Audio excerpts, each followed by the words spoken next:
There was a time when every child with a ball at their feet dreamed of one thing: being the number 10, the magician, the artist, the one who made the impossible look easy. But somewhere along the way, football stopped dreaming. The number 10 as we knew it disappeared. In its place, a game driven by systems, structure, and control. Today, we'll be ranking our 10's, the top 10 pure attacking midfielders in football history. Who's your favorite 10 of all time? Let us know in the comments. And who better to get our list started off at number 10 than a player who Pelé stated as the player that came closest to him in his career. A player who ranked 7th in the FIFA Player of the Century. One of the best free kick specialists and creators in footballing history. Zico, a pure number 10 and a creative weapon. Zico's largest downside was that he never won a World Cup with Brazil. However, he did win a multitude of trophies with Flamengo.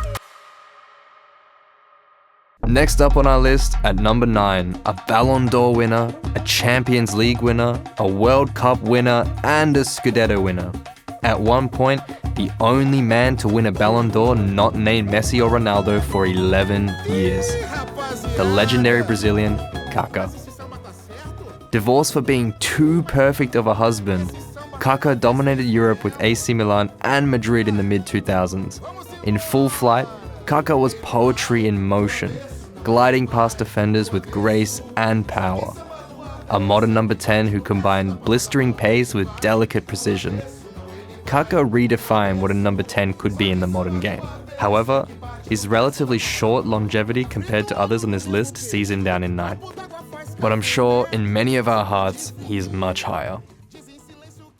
At number 8, known as the Maradona of the Carpathians, a man who was the heartbeat of an entire nation, a classic number 10 with a vicious left foot and a temper. It's Gheorghe Hagi.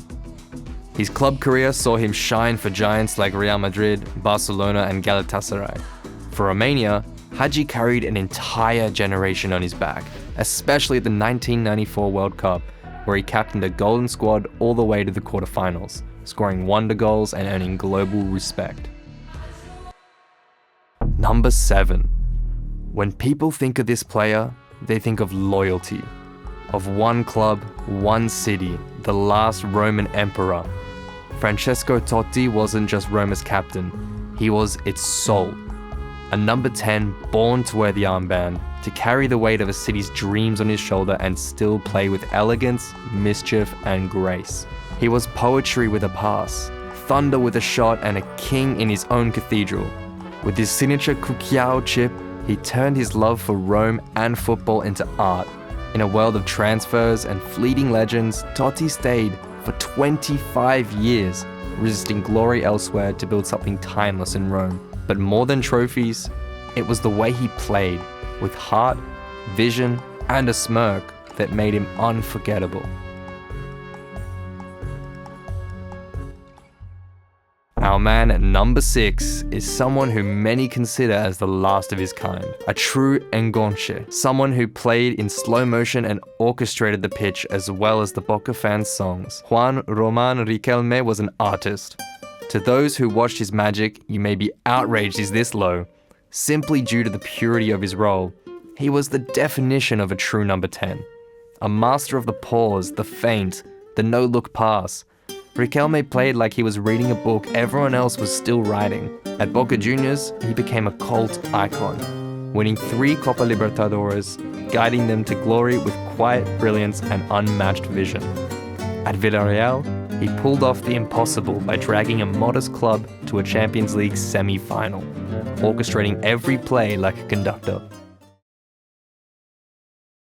Moving on to number 5 on our list, a 3-time Ballon d'Or winner. I don't think people understand how mental that is. 3 Ballon d'Ors. Messi and Ronaldo have truly desensitized us to that feat. Michel Platini was on another planet. One of the greatest footballing minds to ever live. Platini was always 2 steps ahead and always in control. He was the orchestrator of France's golden generation, leading Le Bleu to glory at Euro 1984, where he scored a record 9 goals in just 5 matches. He's won everything: Scudettos, European Cups, And of course, the Ballon d'Or 3 times in a row. He floated into space, delivered the perfect pass, and made it look effortless. We're getting serious now. If you've stuck around this long, let us know who you're expecting to see in the top 4. Number 4. The trailblazer of total football. Imagine being so good that your name is attributed to what many believe to be the most beautiful and pure form of playing in the game. Johan Cruyff was that good. He played as a 10, as a striker, as a midfielder, and even as a centre-back. He could do anything. A mind that changed the game forever. Cruyff didn't wait for the game to come to him, or sit idly behind the striker. He was the game. Total football was more than a tactic at Ajax. It was a language, one that Cruyff became fluent in. Every movement, every pass, every pause had a purpose. He could dribble like a winger, pass like a playmaker, and finish like a striker. He really had it all. Another 3-time Ballon d'Or winner, and one of the greatest to ever do it. There's not many 10s you could put ahead of him as a player, but he sits at 4 due to the blurriness of his position. There are purer number 10s on this list, and that's why we're giving them the edge. At number 3, a true jogador of the beautiful game. Your favourite player's favourite player, and probably yours too. Ronaldinho. He played to a rhythm not many in history could say they felt or heard. He played to the music. Ronaldinho was pure joy encapsulated, a true embodiment of Joga Bonito, the beautiful game. He united a world behind the beauty of his football. He would humiliate the best defenders in the world and then hug them after the game with a boyish grin. He reignited the soul of Camp Nou. He won the Ballon d'Or, the Champions League, and the World Cup. But his legacy is not measured in trophies. It's measured in the millions worldwide he entertained and inspired. He was almost an antithesis to the establishment. To play like you're dancing, to resist the overbearingness of tactical precision. Football is a game, and he played like it. The player at number 2 is a man of memories, of moments. The volley in the Champions League final, the goals in the World Cup final, the notorious headbutt. Zinedine Zidane made the game bend to his rhythm. On the biggest of stages, I'm not sure there's ever been a player who can deal with the pressure like Zidane. He played in slow motion.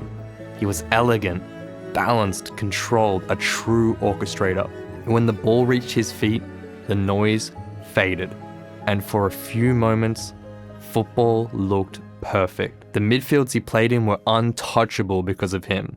He wasn't just a number 10, he was one of the few to ever make the game look exactly like how we imagine it in our dreams. And our number 1 greatest number 10 of all time, Diego Maradona. Maradona wasn't just the greatest number 10. He was football in its purest, most volatile form. Divine and dirty, brilliant and broken. You couldn't separate the magic from the madness, the genius from the chaos. And maybe that's why he meant more than just goals or trophies. He was everything the sport could be, all at once. He was born in the dust of Villa Fiorito, a boy with a ball and a dream that seemed far too big for the world he came from. But when the ball was at his feet, the laws of gravity and life didn't apply. He could stop time, he could split defenses open like he was reading their thoughts. At Napoli, he rewrote history. He took a club from the poorest part of Italy and made them kings, not just of Syria, but of Europe. He gave a city pride, power, identity. They loved him like a god because he gave them something no one else ever could: belief. Maradona made the number 10 holy. Coaches couldn't retain him. Rules couldn't tame him. Off the pitch, he lived on the edge. But on it, he was untouchable. There will always be more polished players, more consistent, more disciplined, more professional. But there will never, ever be another Diego. Because Maradona wasn't about perfection. He was about emotion. The kind that reminds you why you fell in love with football in the first place. Did we miss anyone? Or would you change the order of our list? Let us know your thoughts in the comments down below. Thanks for watching, and make sure to subscribe for more football and sports content coming very soon.